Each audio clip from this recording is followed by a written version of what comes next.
वल्लख दातार की जय, खाटू नरेश की जय। कुछ बातें मन में चलती रहती हैं कि खाटू आ रहे हैं तो ऐसा होना चाहिए, ये होना चाहिए, वो होना चाहिए। एक बात मेरे ध्यान में आई है कि पिछले 20-21 वर्ष से बाबा के धाम में आ रहे हैं, हर साल खाटू का निशान बाबा को चढ़ा रहे हैं।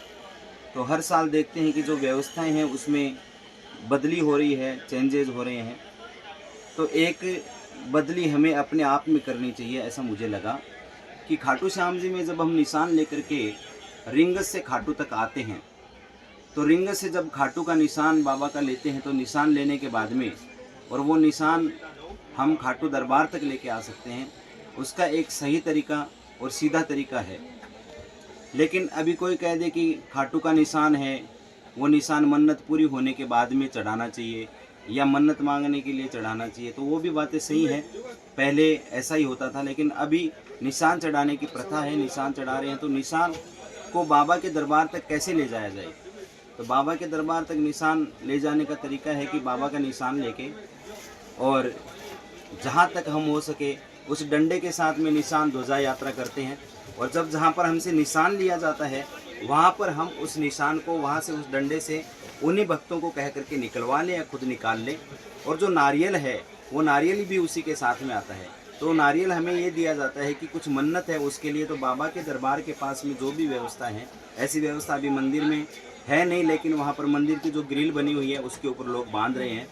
तो वैसी व्यवस्था भी एक होनी चाहिए कि किसी को आस्था की मोड़ी बांधनी है या आस्था का कंडा बांधना है या आस्था का नारियल बांधना है, तो वो नारियल भी वहाँ बंध जाए।